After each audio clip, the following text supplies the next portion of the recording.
we're saying welcome to the Queen.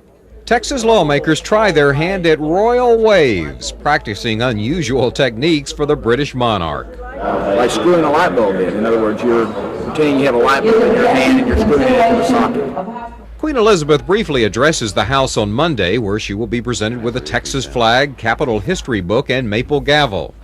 Some of this boot-clad legislature preferred spurs or saddles, but Buckingham Palace apparently frowns on such gifts.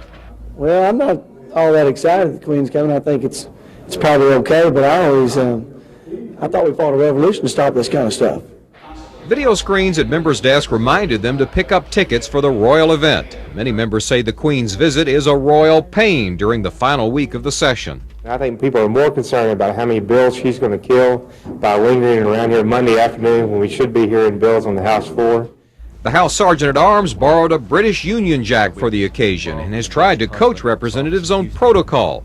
But some are downright confused. But I have no idea how to curtsy. I have no idea. You know, I don't know if the curtsy is, you know, I don't know. I'm going to have to get some training on the curtsy, and I just hope that I don't embarrass our state. By the way, it's a bow by the man. Oh, it's not a bow. It's not a curtsy. It's a bow. Okay, thank you very much. Governor Ann Richards does not plan to curtsy. Our gregarious governor will have to change her style. Are you going to be able to hug? No, I don't think there's any hugging when it comes to the Queen. Protocol says that you may shake hands if she extends her hand first. Just imagine what influence the Queen's Texas visit could have on the monarchy. Will Her Majesty replace the horse-drawn royal carriage with longhorns? Will the palace guards swap their hats for Stetsons? Back in Texas, one lawmaker is ready to crown the governor. She is the Queen. Ann Richards is our Queen here in Texas. Governor Richards says she's not going to let this brush with royalty go to her head. But by the time the session ends, she may have some lawmakers kneeling. Robert Riggs, Channel 8 News, Austin.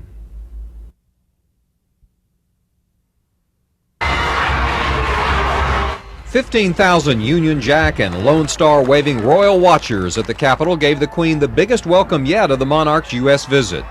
Queen Elizabeth struck a friendly note, recalling a 150-year-old dispatch to the British Foreign Office that described Texans as rough and wild but of admirable consistency and courage, traits the Queen still finds praiseworthy. No state commands such fierce pride and loyalty. Lesser mortals are pitied for their misfortune in not being born Texans. Inside the Capitol Rotunda, school children entertained the Queen for 8 minutes, and the governor's 4-year-old granddaughter, Lily Adams, presented a bouquet of the Queen's favorite spring flowers. Her Majesty, Queen Elizabeth II, and His Royal Highness, the Duke of Edinburgh, and their party are at the door of this house. A joint session of the House and Senate presented the Queen with an honorary resolution. Governor Richards gave the prince a little prompting on when to stand for recognition. House Speaker Gib Lewis of Fort Worth presented a surprise gift from Cowtown, 6 pairs of Justin boots for the Queen's grandchildren. I would certainly hate for you to come to this country and not bring back some cowboy boots for them to wear. The Queen responded with perhaps the shortest ever speech on the House floor, a 32-second thank you message.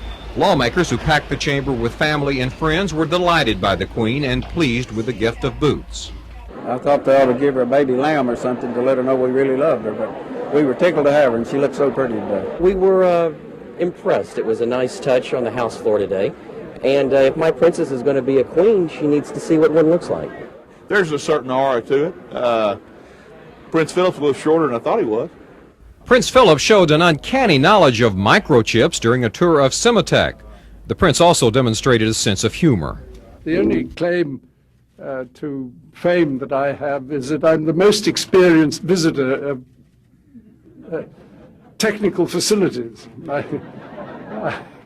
I've been doing it professionally for the last roughly 40 years.